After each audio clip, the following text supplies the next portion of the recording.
Hi everyone, it's just gone 6:30 here in Sydney and I'd like to welcome everyone today for this evening's lecture. But before we begin, I would like to acknowledge the traditional owners of Australia and recognise their continuing connection to land, water and culture. I am currently on the Gadigal land of the Eora Nation and pay my respects to their elders past, present and emerging. And I further acknowledge the traditional owners of the country on which you are all coming in on or zooming in on today.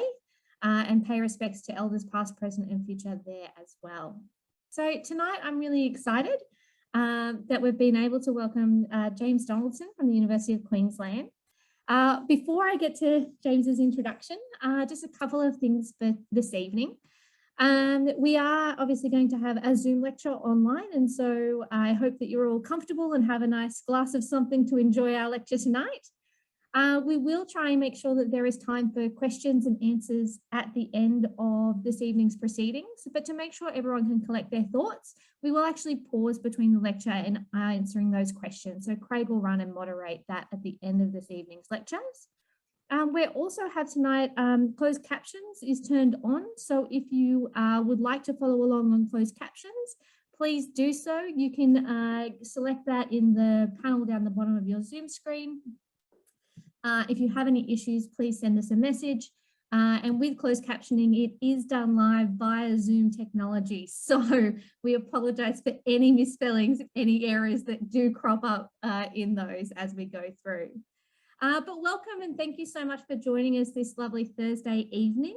I hope that everybody who around our country in Australia who is currently in a lockdown is coping well, and those that are free have been able to continue on and are not troubled by their own family situation and things like that. So it's nice, I think, for us to be able to come together online for these kinds of events, to take a break from all of the craziness of the world that we're in tonight and really explore some of the things that we're passionate about and what we love the most, and that's learning things from history. And so tonight I'm excited to welcome James Donaldson. He's the manager of the R.D. Milnes Antiquities Museum at the University of Queensland. For those who don't know this collection, it's a really interesting kind of group of antiquities from the Mediterranean and the Middle East, and you can definitely explore their collections online, as well as explore some of the work that James and the team up there have been doing on exhibitions. They have a great exhibition online portal, including some of the stuff that James is going to be talking about tonight. So James's research interests include things like antiquities collected in Australian service personnel during the First World War, and the history of antiquities and collecting and trade in Australia. And that's kind of what James and I originally connected on and what we've talked about a lot between our two collections. And I hope that this is actually the beginning of a lot more collaborations between us at the University of Sydney and the University of Queensland. Tonight, we're really excited to welcome you, James, to explore the archives of J.H. Iliffe, a British classical archaeologist and the very first keeper of the Palestine Archaeological Museum in Jerusalem. So thanks, James, for joining us tonight. Thanks very much, Candice. Thanks, everyone, for being here. Hopefully you can all hear, and Craig or Candice will tell me if anything goes wrong. I'd also like to begin by acknowledging the Yagara people as the traditional owners of the lands from which I'm presenting today, and recognise their custodianship of these lands dating back tens of thousands of years. I'd like to pay my respects to their ancestors and their descendants who continue cultural and spiritual connections to country, and recognise their valuable contributions that they make to our society. In 2012, I received a phone call from a gentleman who asked me, "Do you know who John Henry Iliffe is?" As luck would have it, I did know the name. I'd come across a catalogue of Roman potter's stamps published by Mr. Iliffe in the 1930s, an early work on that narrow but useful field of archaeological knowledge. As it turned out, Mr. Iliffe was the first keeper of the Palestine Archaeological Museum in Jerusalem, now the Rockefeller Museum, and went on to be the director of the Liverpool City Museum after the Second World War. He also led several seasons of excavations at Kuklia, also known as Paleopaphos, on Cyprus. But now, Mr. Iliffe's collection of artefacts, photographs and papers was stored in a metal trunk here in Queensland, thanks to the emigration of Iliffe's grandson. The family wanted to find it a home in Australia. The collection was subsequently acquired by the University of Queensland, and so began my own association, and not a small amount of fascination, with Mr. Iliffe. Tonight, I hope to tell you something of Iliffe the man, but also show how he fit into his world and how that is reflected in his archive. This approach of archive as biography necessarily focuses on a person, but uses it to illuminate their wider historical, social, or professional context. Like museums, archives are, of course, much more than just collections of things, and so too is biography more than just a collection of information about a person. Both help us to illuminate people and places and can tell stories, and they can be confronting and controversial.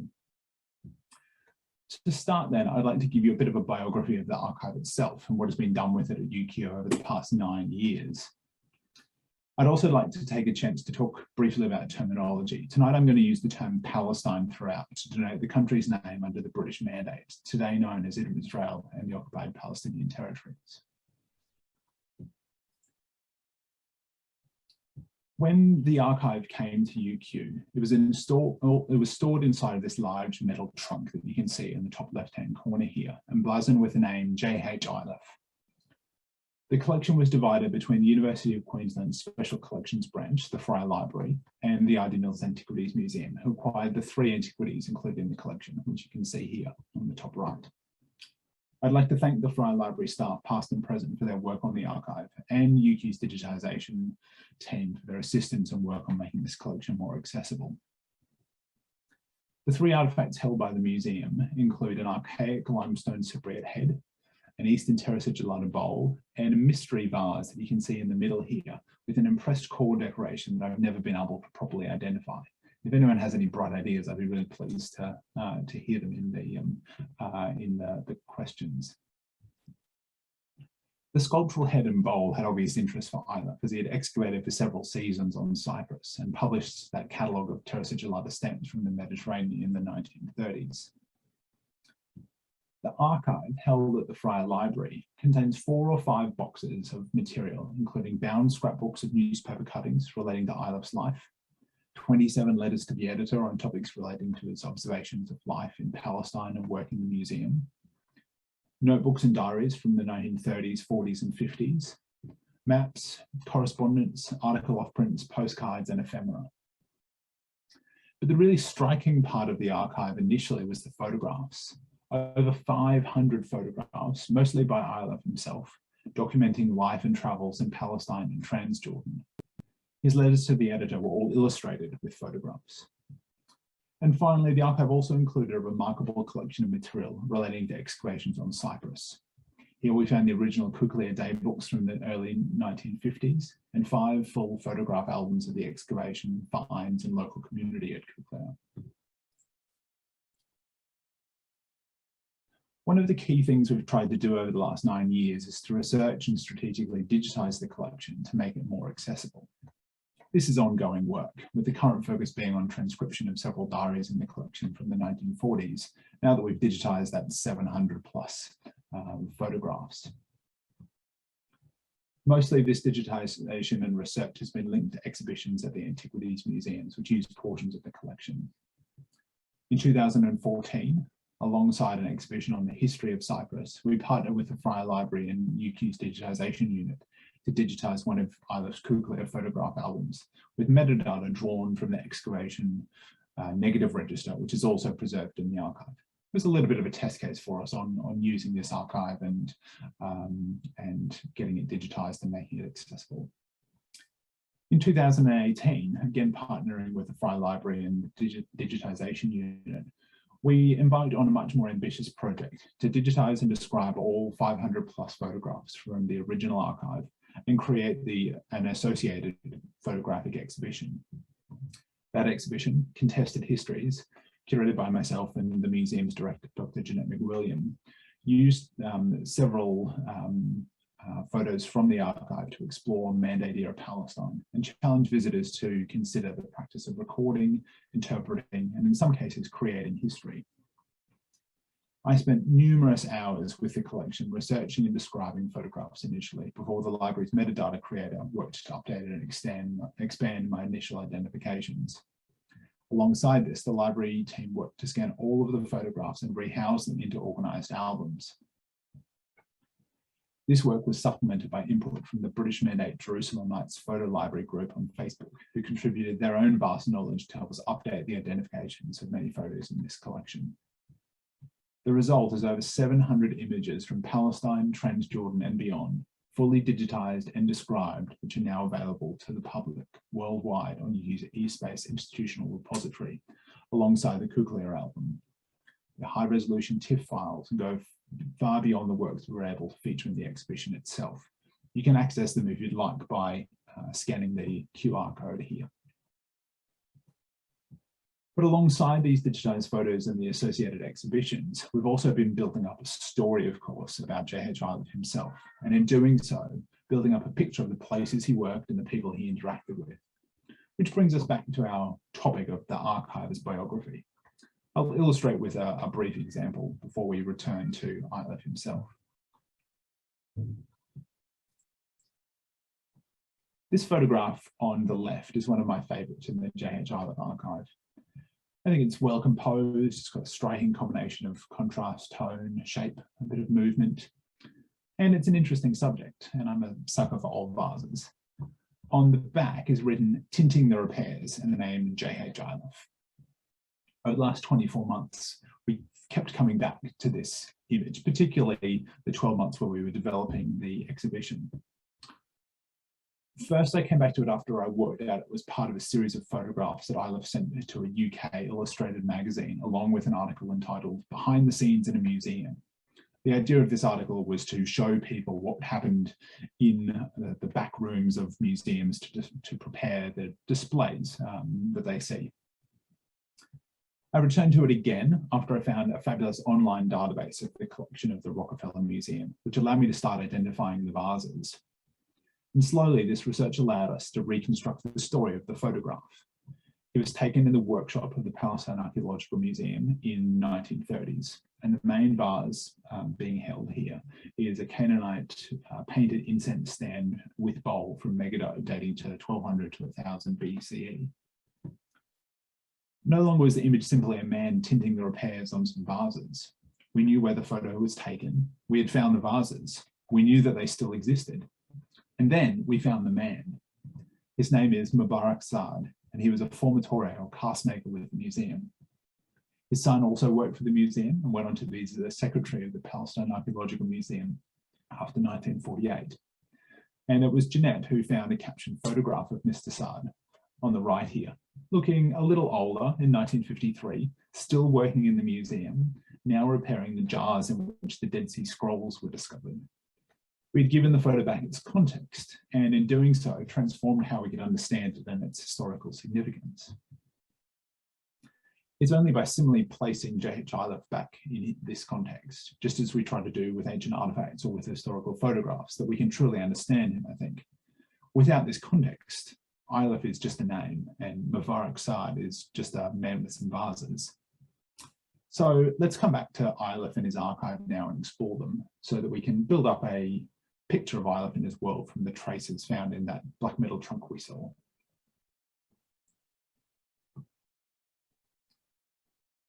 John Henry, known as Harry Iliffe to his friends, was born at Ashby-de-la-Zouch in Leicestershire, England, between April and June 1902, to Catherine Merchant and Joseph Iliffe, who was a policeman. His parents had married a year earlier on the 22nd of January 1901 at Croydon in Surrey. And Harry's sister and only sibling Hannah was born between July and September 1904. By the time of the 1911 census, the young family were living at Langdon on the other side of Leicester, where Joseph was now a police sergeant. Harry attended the Market Bosworth Grammar School, now the Dixie Grammar School, which we can see here, and was a recipient of an open classical scholarship and the Dixie Scholarship to attend Emmanuel College, Cambridge in 1920. At Cambridge, he received a dual first in the classical tripos in 1922 and 1923, graduating as a scholar and exhibitioner with a BA and a diploma in classical archaeology in 1923. In 1924, Iliffe took up the Craven Cambridge studentship at the British School in Athens, and there was involved in various excavations, including at Sparta, where the British School at Athens had recently resumed excavations after the First World War.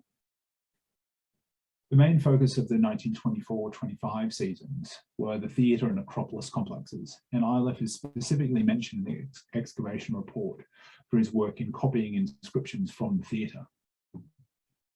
Returning to the UK, Iliffe was assistant lecturer in classics at University College of North Wales in Bangor from 1925 to 27, and undertook excavations at Alchester for the Oxford chapter of the Classical Association. These excavations were initiated by Christopher Hawkes in 1926 and taken over by Iliffe for the 27-28 seasons. In 1927, Harry also received his MA from Cambridge. During his university years and early career in the 1920s, Iliffe kept a scrapbook of newspaper clippings which paint a picture of a man with broad interests outside of his chosen field, particularly in the areas of paleoanthropology and medical science. One article Iliffe had chosen to keep as particularly interesting. It was a report on the discovery in 1925 of the so-called Galilee skull, the first archaic human fossil to be discovered in the region. Iliffe would eventually come to be keeper of the museum in which this fossil was housed. In 1927, Iliffe moved to Canada to take up the post of keeper of the classical collection at the Royal Ontario Museum in Toronto and assistant professor of classical archaeology at the University of Toronto. In 1930, he contributed to a catalogue of vases in the Royal Ontario Museum that had been prepared by David Moore Robinson, the excavator of the Greek city of Iliffes, and the late Cornelia Harcombe, associate professor of fine arts at Toronto and keeper of the classical antiquities at the Royal Ontario Museum until 1927. Iliffe had been recruited as Harcombe's replacement after her unfortunate death in 1927, and he revised the full manuscript as well as adding an appendix of new acquisitions. In his 4 years at Toronto, Iliffe also published at least one other work on new acquisitions for the museum. In Toronto, Harry Iliffe met Marjorie Vincent, and they married in June 1929. There are a few potential pictures of Marjorie in Iliffe's archive, but I think this one is a good candidate for their wedding day. Marjorie and Harry had one son, David, born in 1931 and pictured here sitting in the ancient Babylonian school of Mari on the Euphrates around 1938. In the same year that David was born, Harry Iliffe was appointed to the role in which we know him, the keeper of the Palestine Archaeological Museum in Jerusalem. A local newspaper in Toronto describes the posting, and I think this is my favourite newspaper headline I've ever come across. Important post for local savant. This clipping is drawn from a series that Iliffe kept about himself in a scrapbook. They're really invaluable resources. Most of these overseas newspapers aren't fully digitized in an easily accessible format.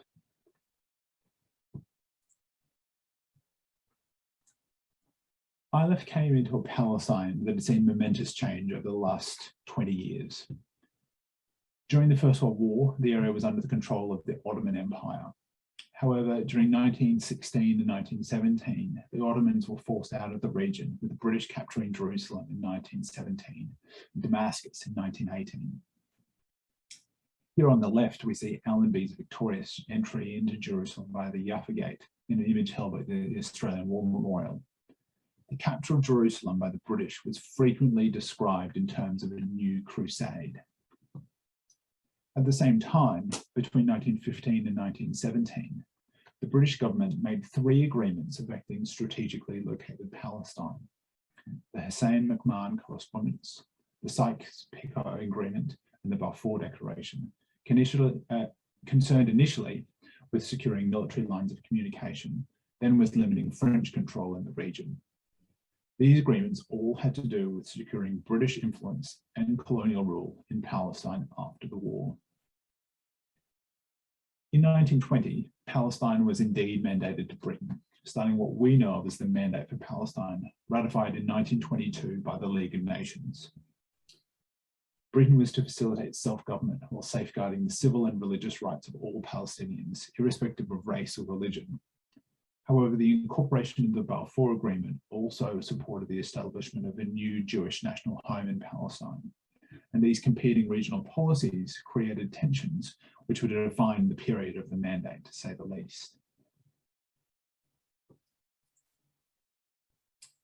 In the early 1930s, in Iliffe's first years in Palestine, he was a frequent contributor of photographs and letters to British newspapers and magazines such as the Weekly Illustrated.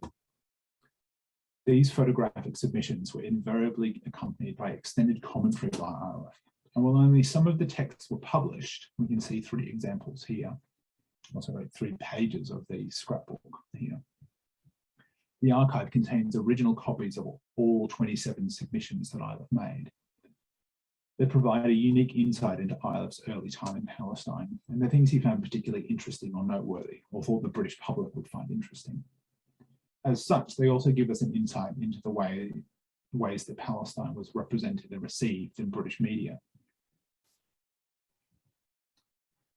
One submission documents the changing landscape of what Iliffe calls the Holy Land and reflects Britain's new imperialist plan to develop and modernise Palestine.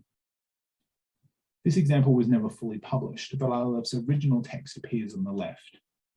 The pair of images show modernisation and its costs in Palestine, the lowering level of the Sea of Galilee and the new police post making travel safe in the region. Both are couched in terms relating to the Christian Bible, a common tone for the time and something Iliffe did fairly frequently. The first reference, there has been much discussion of the desecration of a site so prominence in the Gospels, referring to the Sea of Galilee, makes the Sea of Galilee itself into a sacred place that could be desecrated by human hands, while the second, referring to falling amongst thieves, comes from the story of the Good Samaritan. One wonders who exactly was being protected and from whom with these new police posts.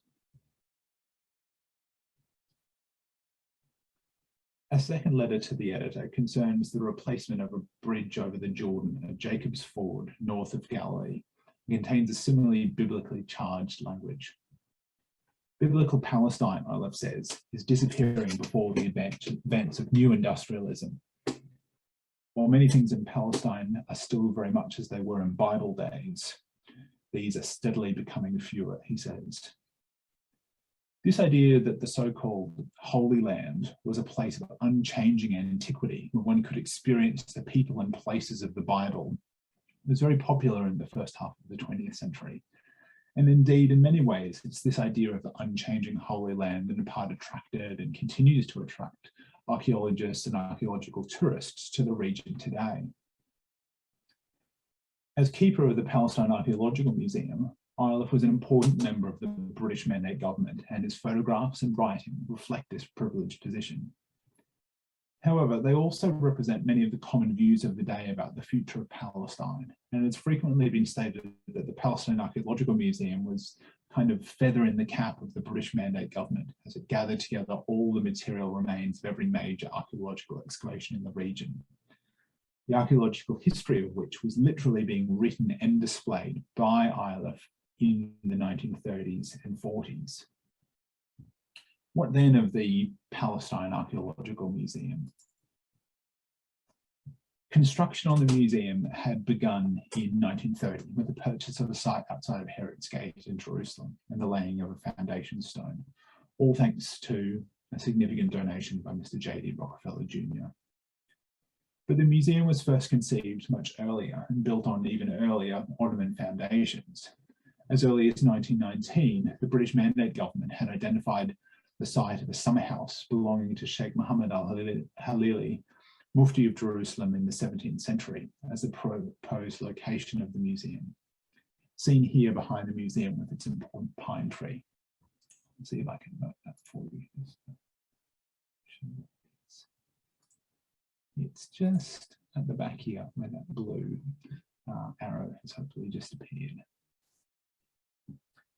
It wasn't until 1925 that James Henry Breasted managed to secure $2 million towards the purchase of the site and the construction of a proper museum.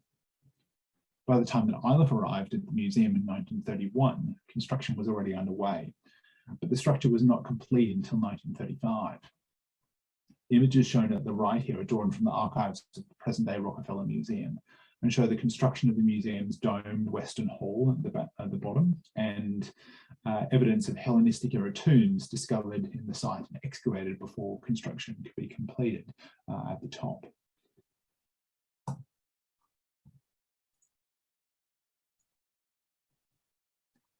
The museum building itself was designed by the British colonial architect Austin St Barbe Harrison.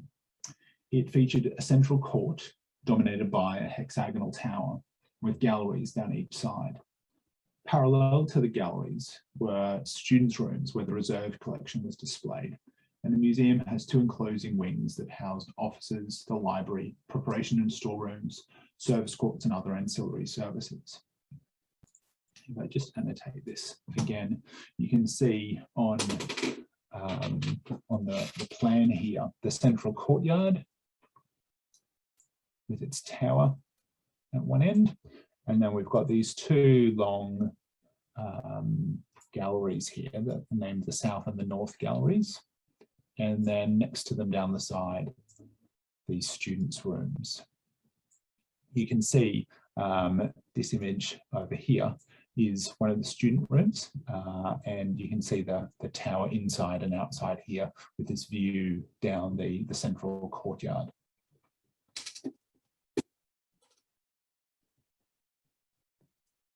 The original design called for the museum to eventually be extended out to take in the summer house of Sheikh Mohammed Al Halili with its pine tree, but this never happened.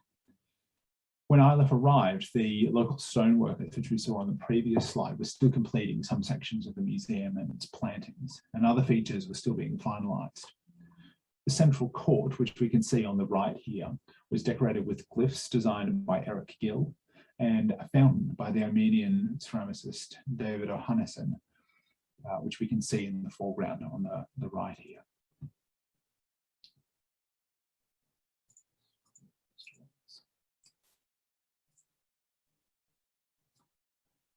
The museum had no displays when Iliffe arrived, and indeed it was frequently adding to its collection from excavations occurring at important sites like Tel Al-Aljol, Megiddo, Samaria and Lachish.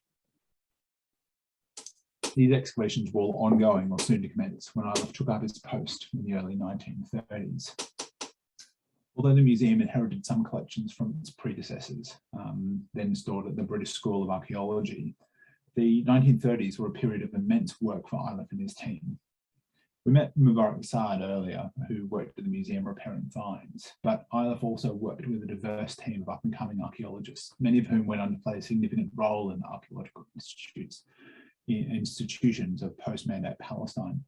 Dimitri and Jalil Baramki, Michael Abiyona, Jacob Ori, and Naim Makuli, and others. Important work on this topic of archaeological networks has recently been completed by Dr. Sarah Irving, and there's still a lot to do here, including out of J.H. Iliffe's archive. As we've seen previously, Iliffe worked closely with staff and colleagues of many different religious, political and cultural backgrounds, but the higher mandate posts like keeper were all held by Englishmen. One of the key terms of the British mandate was to provide access to the archaeological past of Palestine to members of the League of Nations. This provision effectively turned the archaeological past of Palestine into a commodity for exploitation and represents Indigenous peoples as unable to care for their own past in some ways. It wasn't until 1938 that Iliffe and his team were ready to open the museum's first displays, the Stone and Bronze Age of Palestine, a work of considerable labour over the preceding 7 years. The work involved no less than the acquisition, cataloguing, storage and repair, synthesis and display of finds from many of the most well-known and important sites in Palestine. Iliffes Legacy, if we need find any, is that the displays he curated in the 1930s, synthesizing the results of significant excavations across Palestine, are still more or less unchanged today as seen in these two images. Cedric Johns, who knew Iliffe well and worked with him for many years in the Department of Antiquities in Palestine, wrote in his obituary, "During the period of intense archaeological activity throughout the Levant, he managed to visit practically every excavation of note. So far as I know, he was always on the very best of terms with those of various nations whom he had to deprive of their hard-won treasures. Such was his sympathy and respect for their endeavours as fellow workers on the frontier of knowledge.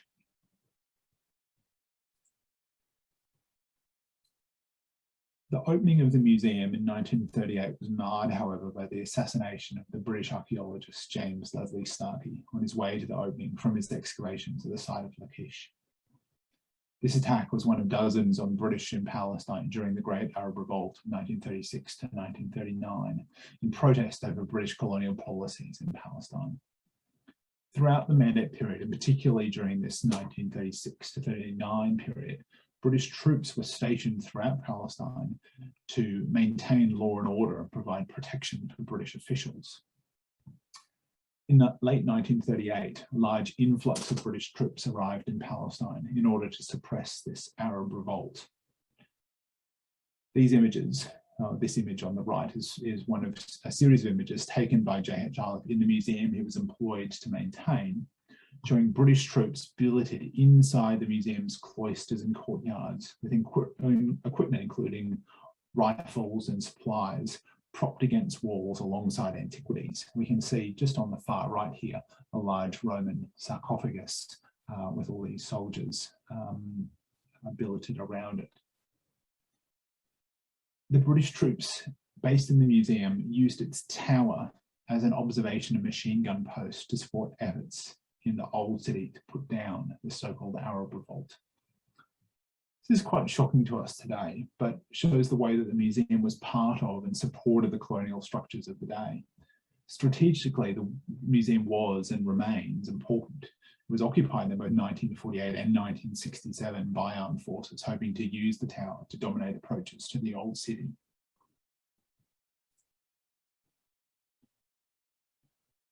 The museum was also exposed, though.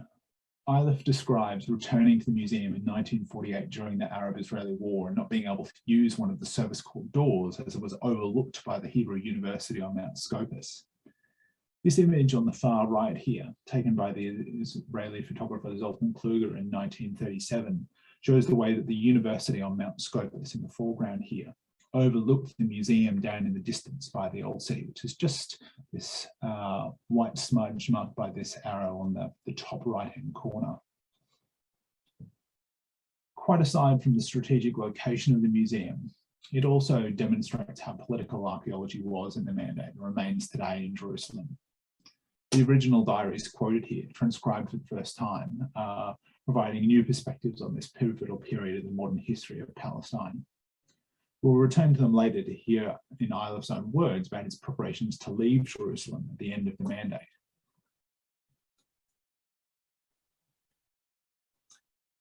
One of the challenging things about the archive has been getting to grips on the chronological aspects of photographs, papers, diaries, and published works.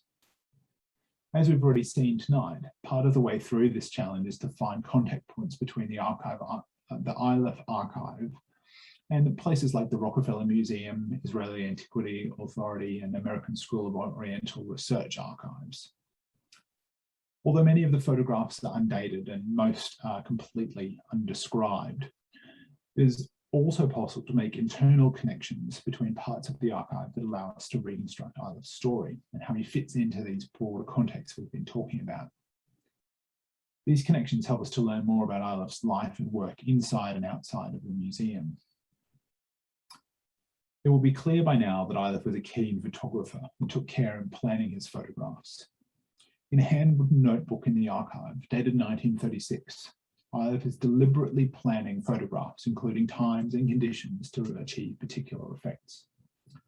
The first example here shows a young boy watering in transplanted olive trees around the museum.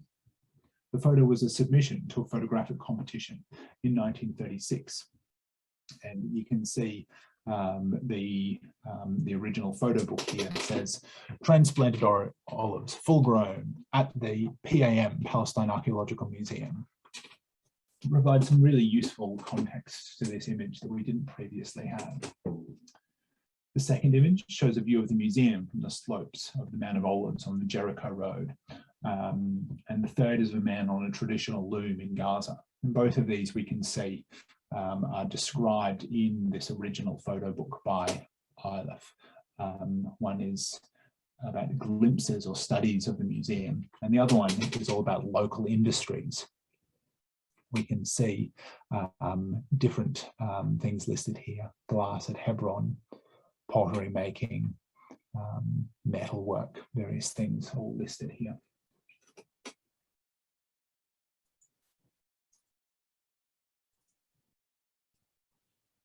This final photograph goes with a series of similar images of folk costumes and crafts associated with one of Iliffe's other projects while in Jerusalem, the establishment of a folk museum for Palestine.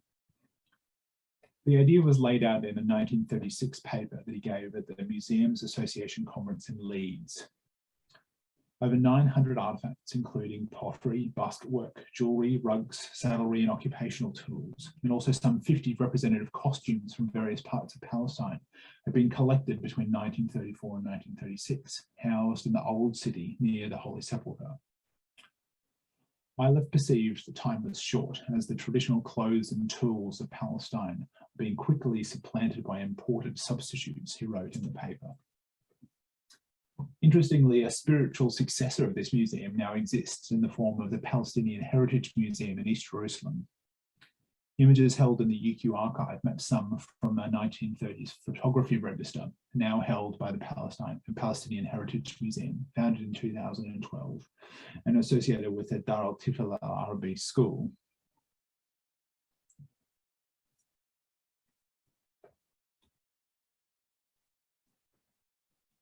I mentioned earlier the murder of JL Iliffe on his way to celebrate the opening of the museum, and that this was one of a number of attacks on British officials during the Mandate years.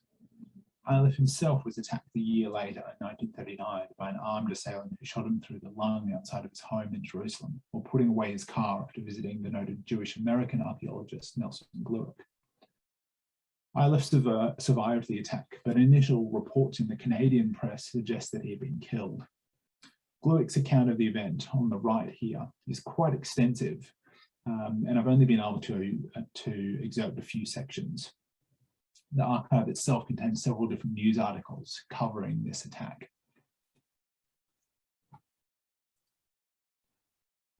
After a long leave of absence in England to recuperate, Iliffe returned to Palestine, and from 1944 to 46, he actually served as assistant British resident to Transjordan in Amman on the staff of Sir Alec Kirkbride, a post of considerable importance, and showing, I think, Iliffe's standing in the Mandate public service and in the region more generally, thanks to his role with the museum.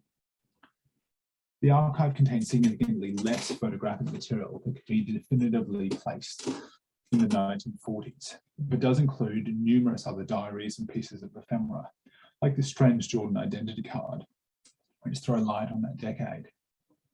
One important source that is only now being examined, just being examined, is a series of detailed diaries Iliffe kept covering part of his time as assistant resident in 1945 and 46, a trip to Tehran in mid-1947, and the end of the Mandate in 1948. His museum and archaeological work continued during this period, as represented by frequent contributions to the Quarterly of the Department of Antiquities in Palestine, but his attention seems to often have been elsewhere. Despite this, even while assistant resident, he seems to have made trips back to Jerusalem and continued his work with the museum, as seen here in the middle between diplomatic and social visits. You can see here on the 12th of February, he's with Hamilton at the Palestine Archaeological Museum discussing various matters, and then the following day he's meeting the British consul to Damascus and getting visitors from Kerak and Transjordan. He was also president of the Jerusalem Rotary Club in the 1940s, and this kind of social club is something that I'd like to dig a little bit deeper into, because it really takes outside of the kind of standard archaeological circles that we might think of him moving in. And it's quite clear that he maintains quite a diverse network of contacts across the region. These sources require substantial further work to fully understand how they contribute to our understanding of Palestine and Transjordan in the 1940s, but this is work that we're now able to do, that these foundations have been laid.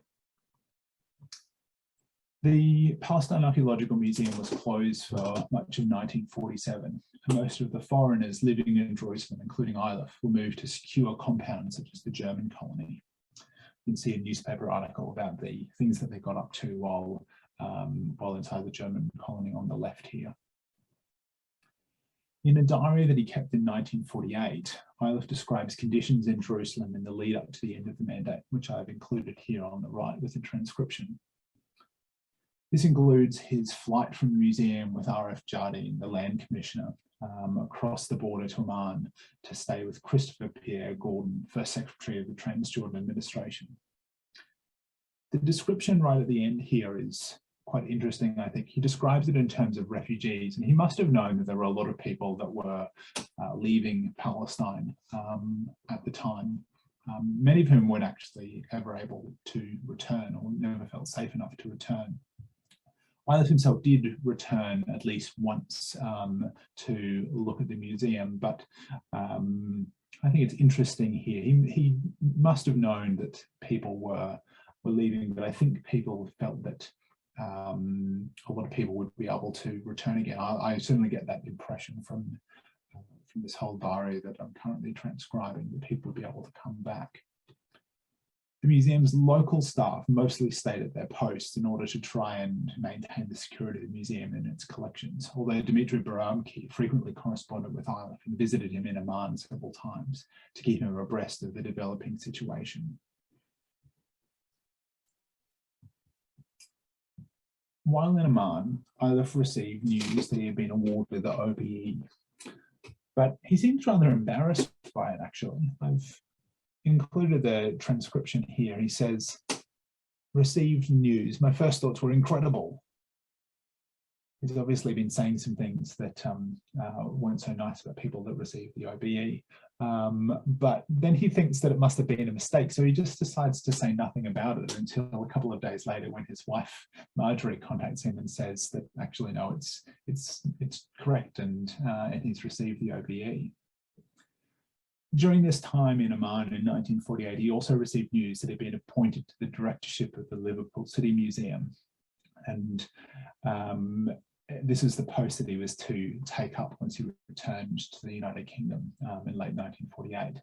But while still staying in Amman, he also made a first visit to Cyprus, where he had a fateful meeting with T.B. Mitford and visited the site of Kuklia, where the two would later excavate for several seasons.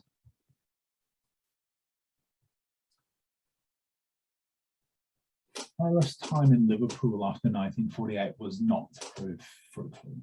The Liverpool Museum had been badly damaged during the Second World War.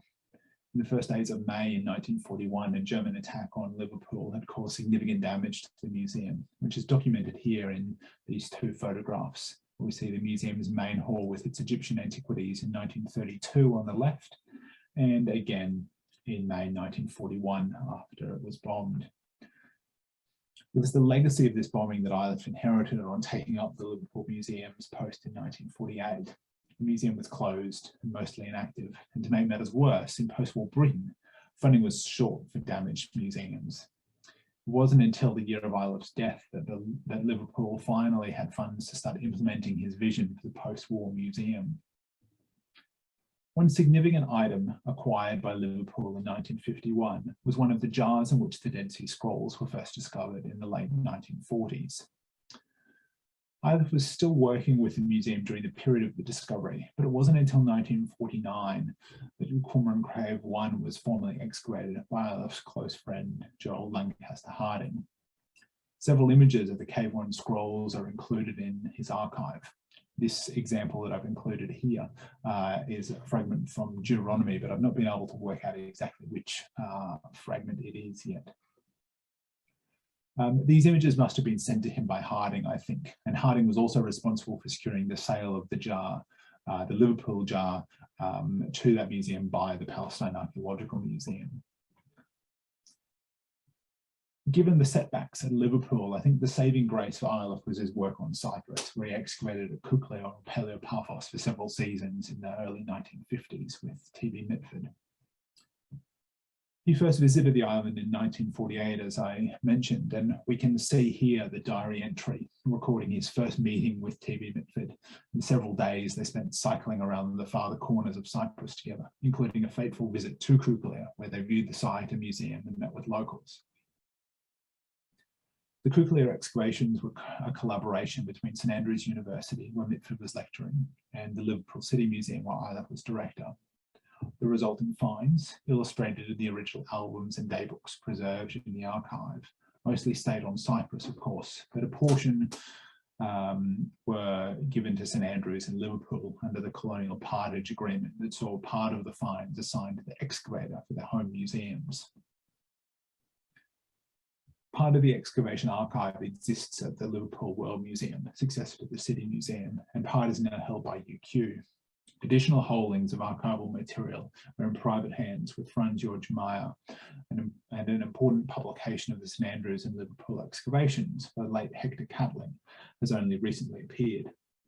This is an area where I've not been able to spend much time, but promises to throw up some really rich information about these excavations. And I'm always talking to Craig about this stuff, given his and Sydney's excavations at Cyprus.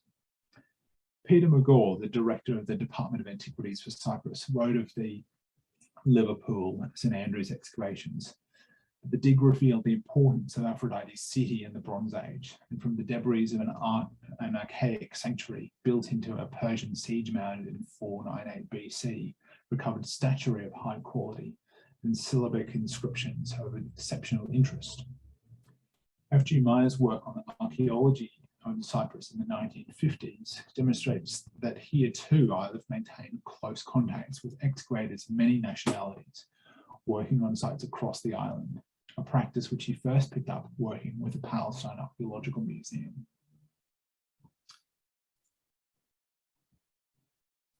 In 1958, Iliffe was forced to retire from the post at the Liverpool Museum, just as his plans for the rebuilding of the museum were coming to fruition.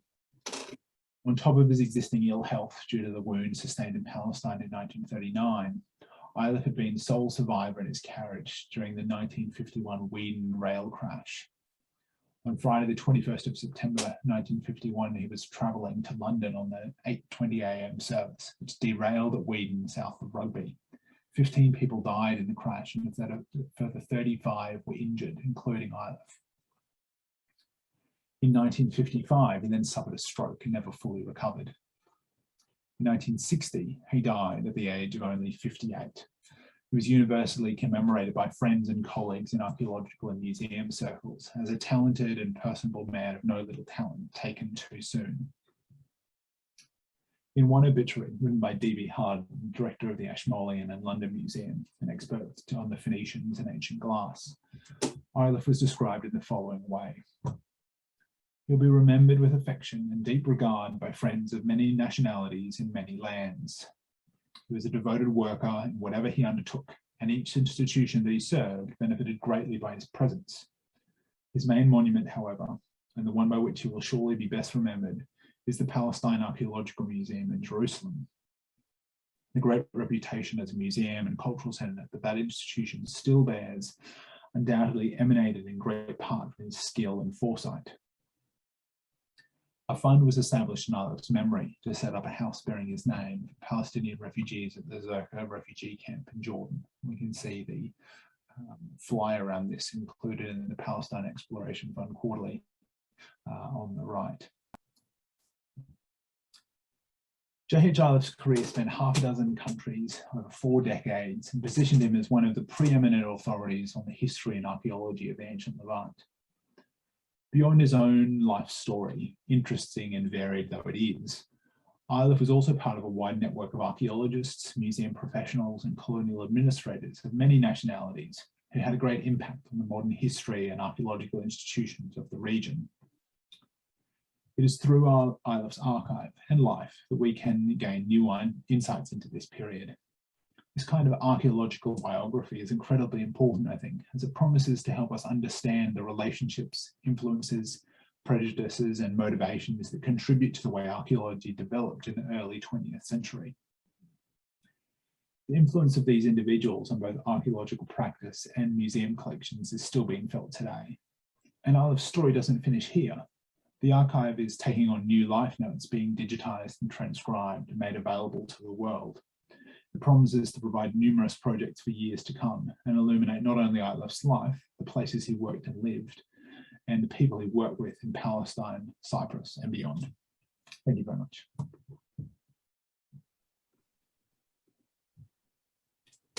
Thank you very much, James. That was a superb lecture. I really appreciated that, and I learned so much about him as well. I had no idea of the train crash, for example. I'm going to invite our audience that if you have any questions to please put them into the chat function or the Q&A function, and I will do my best to get through as many of those questions as possible. James has very, very kindly agreed to answer any questions. Also, apologies to anyone who had any sound issues as well.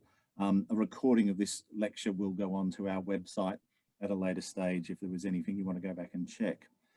I guess two immediate observations while people are collecting their thoughts. One is, of course, that in many ways, as illogical as it is, Australia is actually the perfect place for his archives to have ended up, given, well, certainly from a Cypriot connection, perhaps more so than the Palestinian. But you know, as you mentioned before, of course, the work that he and Mitford did at Cooklia has very close connections with the ongoing work by the University of Sydney, and both Candice and I are involved in Paphos. On that project, of course, was Mick Wright, one of the first of many, many, many Australians to work on the archaeology of Cyprus. So, you know, there's kind of a natural connection to some degree. But the other thing, of course, is that you've really ably demonstrated the importance of archives in terms of contextualizing archaeology. And again, this growing trend across museums globally of not just looking at the material, but the stories behind how that material have ended up in collections. And of course, the other interesting crossover with contemporary debates is that whole sense of how we are all attempting in one way or another to decolonize our collections. And yet, as you mentioned, and of course the exhibition very, very nicely explores the fact that the Palestine Museum was established with this concept of colonialism.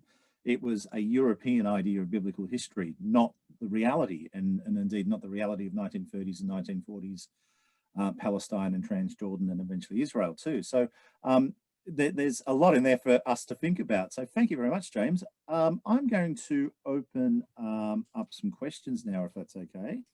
So firstly, Graham has said that he's glad that you're bringing the dry old archives to Brilliant Life. So some Thanks, praise. Graham.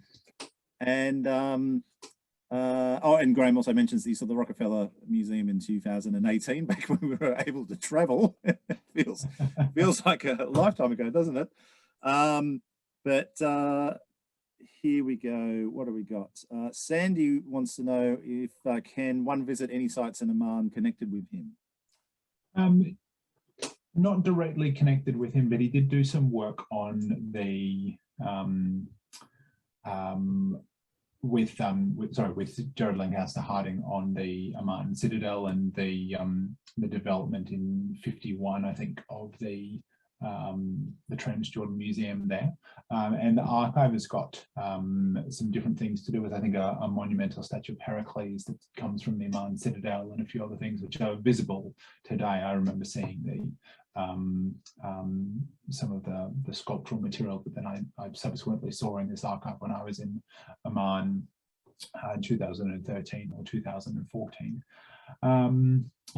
The Transjordan stuff, though, I'm still looking into a little bit, and I don't know of any specific sites, though. I'm sorry, Sandy, but certainly, yeah, the collections on the Amman Citadel would be very relevant to this kind of network that he was working within. Mark raises the point, and I'm assuming Mark is actually a local of Liverpool, but how the Liverpool Museum continues to flourish And of course, now local material is separately housed in a new museum space at the pier head, allowing for more space for international material in the older space, and also points out that there's a big Cypriot community in Liverpool as well. But have you been working closely with the Liverpool City Museum while doing this work? Not yet. It's something that I need to do to get in touch with Ashley Cook, who's the curator there, that's been doing a lot of work on the Cyprus material, but also on the Dead Sea Scroll vase. So there's certainly a lot more to do with all of that Cyprus material. The focus for the exhibition was mainly on Palestine, and the subsequent work has mostly been on Palestine because it's that earlier period. But the Cyprus stuff and the Liverpool stuff really promises to add a whole nother level to this, because as I say, there's links here to archives elsewhere. There's links to archives that are in Jerusalem, and there's links to archives in Liverpool that both need to be looked at a little bit more. Yeah. I should have pointed out earlier too, when I was talking about those connections, that material excavated by Mitford and Iliffe has ended up in the Nicholson collection at the Chau Chak Wing Museum too. So there's again, as Peter said at the beginning, that lovely synergy between UQ and the University of Sydney. A few people mentioning how you've brought back memories. So Martin mentioning how he lived in Jerusalem and visited the museum many, many times. And this lecture had filled in many gaps. Many comments of saying, thank you for sharing knowledge. Carol asks, how much do we know about his association with Bagnall University? She is a graduate of the University College of North Wales, interested and surprised to see the photograph of Top College. Yeah, I need to do a little bit more with the Bagnall link. The Cambridge link, I've had some useful chats to people there about getting access to the Cambridge annuals and things to find out more about that. But I haven't done a lot with the Bagnall Uni stuff yet, so I need to certainly follow up that link as well, because he was there for a couple of years, and that kind of is his first real job out of the Craven studentship with the BSA. So I think it really provides the foundation for his career to go off to Toronto and then on to Jerusalem. Yeah. He certainly seems someone worthy of a full biography at some point in time, doesn't he? Definitely, yeah. And all this work that I've been doing amongst all the other things that we have on at the museum is, you know, hopefully it will head in that direction. Every time I do a talk like this, I can work on a little bit more and get back into the archive and add in some more things. So that's certainly a project that's on my to-do list. Yeah. Sarah asks, she's wondering what form the photographs in the UQ collection take. Are they loose prints, albums, negatives? Yeah, so it's mostly loose prints of various different kinds. Some of them are very definitely Iliffes. Some of them are very definitely not. So there's a good portion of them that are from the Matson photo archive that he's obviously purchased as prints, I think. Some of them are pasted into scrapbooks. So there's an entire scrapbook, which I don't think is by Iliffe, but it's all views of the museum itself in the very early 1930s, sort of 34, 35, which must be by a staff photographer, I think. They might be by Iliffe, but I need to do a little bit more to see. The Palestine Blue Book doesn't show that there's a photographer, I don't think, on staff, but I need to look into that a little bit more. There's also a number of negatives, including, I think there's at least 2 glass plate negatives, but by and large, there's mostly it's just photographic prints themselves of various different sizes. He uses a Sanderson camera and another little vest pocket camera, which I can't recall the technical specs. So there's a sort of, you can see different trends. That he's got the larger prints, and then he's got the smaller pocket size ones that are obviously from the vest pocket camera that he's using. But the really great thing about digitizing them is that, you know, we saw an image way back at the beginning of the Palestine Archaeological Museum here in the middle. this is a telephoto lens from Jericho Road of the Palestine Archaeological Museum. The original is about 12 centimeters long, but we've been able to, and it's a little bit damaged actually, this print. So it's the only one that's in the archive of this particular print, and sometimes there's multiple ones. But because we've digitized it and we've photographed some of the really special images, we can actually blow these up, and we did in the exhibition itself, to quite large. So a 12 centimeter long photograph here turns into one that's 12 or 18 inches long, and still has really high quality and definition, which is really nice thing about the digitization process. Yeah. Well, actually, talking about digitization and photography, Ross Burns points out that, of course, you're probably likely to be aware that the late Judith Mackenzie, another Australian who worked in the Middle East, particularly for her work at Petra, but she initiated a vast photo database of Middle Eastern and archaeological sites. But Oxford University is continuing that archive work, and might be worth following up links with them as well. Definitely, yeah. Now that it's all available, it was only about 4 weeks ago that I heard from the metadata creator at the library that she had finished doing the uploads and was just doing the final things. So now that that's all done, that'll be a really great way of linking the collection across. Yeah. Sorry, James. Amelia points out that, as we all know, the Persian siege of Kuklia or Paleopaphos remains an underappreciated resource. So it'd be great to see more of it published, which I would agree. We've also got anything in the archives that casts any more light or opinion on the ongoing discussion about who the assailants responsible for the death of Starkey may have been? It's a good question.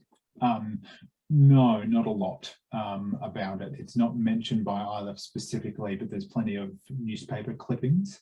There have been a couple of recent articles in the PEQ about the murder of Starkey that have talked about various different interpretations of that and different ideas about why that occurred. But interestingly, I've also been in touch with Starkey's granddaughter, who's been quite interested in the Iliffe archive, because she knew that Starkey had gifts for David Iliffe in the car when he was coming into Jerusalem that night and things. So there's small things that might come out of it, but nothing major that I've found that that could really contribute to those ongoing discussions. Thank you. Now, the final question tonight is one that I'm actually going to ask Candice to bring herself back into the conversation, because I think much of the work that Candice is doing with the Chau Chak Wing collection is equally relevant here as well. Do you actually want to ask the question, Candice, from the Q&A from Darcy? And I will, at this stage, bow out and wish everyone the very best tonight. And thank you, James, very, very much. Thanks, Greg. Sorry, yeah, I thought it was a really great question to end on. Thank you, Darcy, who asks, James, what do you like most about working with archives of archaeologists as opposed to archaeological sources and ancient texts? It's a good question. There's something about them. There's the aura of the archive. We talk a lot about the aura of the authentic objects, but I think there's also something about the aura of authentic papers and photographs and things that really talk to the people behind things. You know, when I first heard of Iliffe, he was just a name. He was this guy that I knew had published this thing of Potter's stamps, and that was great. But now I go and I look at this and I can understand why it was that he was doing that, and the kind of networks that he was drawing on, and the kind of travel and the context in which he was doing this work, and the fact that that hadn't necessarily been done before, or been possible to have been done before the 1930s, which is all really important information for understanding where we've come from as a discipline, either as where museums have come from or where archaeology has come from as a discipline. And I think that's the really nice thing about working with archives. You never really know what you're going to find, and there's so many news stories that we can tell that are ancient and modern that help us to supplement what we can already tell with our archaeological sources and ancient texts. Absolutely. And I 100% agree. I think it's one of the things that I think museums don't have enough presence of a lot of the time. And part of the reason I was so excited that you put together an exhibition on archival material in an archaeological museum is that it's so much of what we do as curators of collections is to really trawl through these people's personal lives. And you get so many personal details, which I love. But it's not something you can conventionally share in an exhibition particularly easily. And so I'm so excited that you've been able to delve into this particular archive, and I hope it's the first of many that we'll see being displayed more and connecting with that personal story. Definitely. Yeah, I think there's a lot of work to do for all you up and coming archaeologists, classicists, historians out there. Archaeological history, it's where it's at. Indeed. Wonderful. Well, thank you again, James. It's been wonderful to have you join us tonight. And thank you everybody who has come along this evening. It's been wonderful to have you with us. And I hope that on the 3rd of September, you can all join us at the Chau Chak Wing Museum online to hear from Chris Norton, the former director of the Egypt Exploration Society, who's going to take us through his research into Egyptologist notebooks. So continuing our archival theme, to rediscover lost archaeological sites that maybe don't exist now based on a lot of the colonial practices that were employed at the time, especially in that late 18th and 19th, early 19th century. So please join us then. And thank you again, James. Thanks everyone for having me. Cheers.